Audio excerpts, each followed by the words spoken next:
Good morning everyone. दिन की शुरुआत करते हैं फटाफट से कुछ पॉजिटिव क्रिप्टो न्यूज अपडेट्स के साथ। और अगर आप इस चैनल पर पहली बार विजिट कर रहे हो, बिना सोचे समझे इस चैनल को सब्सक्राइब कर देना, बिकॉज एवरी मॉर्निंग क्रिप्टो से रिलेटेड सभी पॉजिटिव अपडेट इन शॉर्ट आपको इस चैनल पर मिलती रहेगी। अच्छा, आज ये मार्केट इतना हरा भरा कैसे देखने को मिल रहा है? सिवाय कुछ कोइंस हैं जिनमें थोड़ा बहुत लाल निशान देखने को मिल रहा है, लेकिन बीटीसी भी भैया 16,947 या फिर 17,000 का लेवल टच कर चुका है। इतने दिनों से तो थोड़ा साइडवेज ही चल रहा है, अभी भी साइडवेज ही चल रहा है, लेकिन अचानक से 17,000 का लेवल कैसे टच कर दिया? इतनी हरियाली कैसे आ गई बीटीसी में? इसका रीजन ये कि कल मैंने आपको मेन चैनल पे बताया था ना कि यूएस का अनएम्प्लॉयमेंट डेटा आने वाला है। जो पेरोल डेटा है वो कल 7 बजे के तकरीबन आया। आपने वॉलेटिलिटी भी देखी। अब इस डेटा का मतलब क्या है जिसकी वजह से मार्केट में इतनी हरियाली आई? इस डेटा से देखो दो चीजें पता लगी है हमें। एक तो कि भैया अनएम्प्लॉयमेंट, बेरोजगारी दर कितनी है यूएस के अंदर, और दूसरा पेरोल डेटा या फिर जॉब ग्रोथ डेटा कितना है, यानी कि कितनी जॉब जो है यूएस के अंदर दिसंबर मंथ में ऐड हुई थी।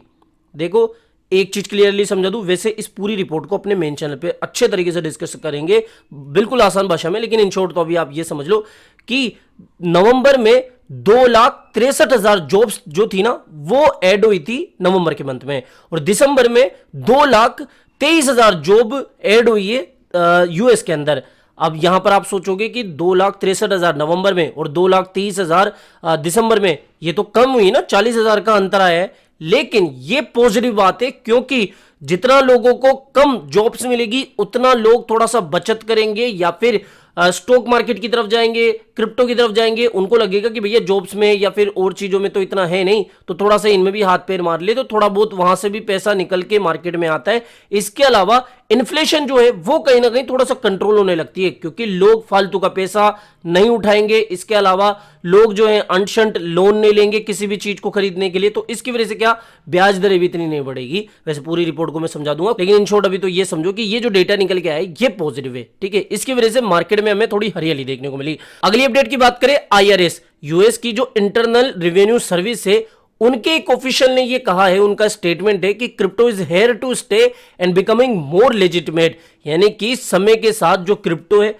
वो काफी लेजिटिमेट हो जाएगी और क्रिप्टो यहीं रहने वाली है, कहीं जाने की जरूरत नहीं है, नहीं कहीं जाएगी। The official added that the US tax authorities looking to partner with crypto companies, nothing, I don't see how we can operate in this space without it. अब देखो, कहीं ना कहीं जो गवर्नमेंट के ऑफिशियल्स है ना, उनको भी पता है कि भैया देखो क्रिप्टो जो है आगे आने वाले समय में बढ़ेगा ही, तो इसको दबा के इतना कुछ होगा नहीं, कहीं ना कहीं इससे नुकसान ही होने वाला है। क्योंकि देखो, आगे आने वाली दुनिया सभी को पता लग चुका है कि जैसे जैसे दुनिया बढ़ेगी टेक्नोलॉजी का भी उसी तरीके से डेवलपमेंट होगा, टेक्नोलॉजी भी बढ़ेगी, और टेक्नोलॉजी, वेब3, ये सब एक ही समझ लो आप। तो इंटरनल रेवेन्यू सर्विस के ऑफिशियल्स ने भी कहीं ना कहीं एक पॉजिटिव स्टेटमेंट दिया है। अगली अपडेट की बात करें तो भाई साहब, मेटिक ने वापस से अपना एक झंडा गाड़ा है। मास्टर कार्ड जो है उसने पॉलीगॉन को सिलेक्ट करा है। इनका वेब3 का एक कंसर्ट होगा आर्टिस्टों के लिए, तो उसके लिए मास्टर कार्ड ने पॉलीगॉन ब्लॉकचेन को यूज करा है। अब आप ये समझ लो कि इतनी सारी बड़ी बड़ी कंपनियां, अगर मैं कोलैबोरेशन की बात करूं तो पिछले साल की पूरी लिस्ट में मैंने शेयर करी है, इतनी कोलैबोरेशन बड़ी बड़ी कंपनियों की हुई है। मोस्ट ऑफ द कंपनीज जो है वो पॉलीगॉन को सिलेक्ट करिए, तो कहीं ना कहीं देखो एक और बड़ी कंपनी का नाम आया है मास्टर कार्ड, जो कि कहीं ना कहीं पॉलीगॉन के होल्डर्स को और भी मोटिवेट करेगी, तो ये एक पॉजिटिव बात है। अगली अपडेट की बात करें तो ये शिबा इनू होल्डर्स के लिए थोड़ी सी एक हल्की सी पॉजिटिव अपडेट है। एक और एक्सचेंज के ऊपर इसकी लिस्टिंग हो गई है, कोई बहुत बड़ा एक्सचेंज तो नहीं है, टेरारियम या फिर टेरा एक्सचेंज, लेकिन हाँ इस पे लिस्टिंग हुई है। कहीं ना कहीं इससे ये तो लगेगा ना कि भैया हाँ कम से कम अपडेट तो आई ना, क्योंकि लोग सिर्फ अपडेट सुनने के लिए ही बैठे होते हैं, उनको ये नहीं पता कि भैया कितना क्या प्रोजेक्ट दम रखता है या फिर कितना यूनिक कॉन्सेप्ट आ रहा है। लेकिन हाँ देखो, लिस्टिंग हुई है तो थोड़ी पॉजिटिव अपडेट आप इसको मान सकते हो, ज्यादा इसके ऊपर चर्चा नहीं करेंगे।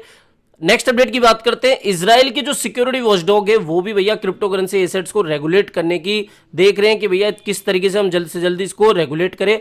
वहां की जो सिक्योरिटी एंड एक्सचेंज कमीशन है, वहां के जो लॉज है उसमें अमेंडमेंट करके जो क्रिप्टो करेंसी है उसके ऊपर जो सुपरविजन है उसको बढ़ाने की बात की जा रही है। कहीं ना कहीं दुनिया भर की बड़ी बड़ी कंट्रियां जो है वो क्रिप्टो करेंसी को रेगुलेट या फिर क्रिप्टो करेंसी को बढ़ावा देना चाहती है।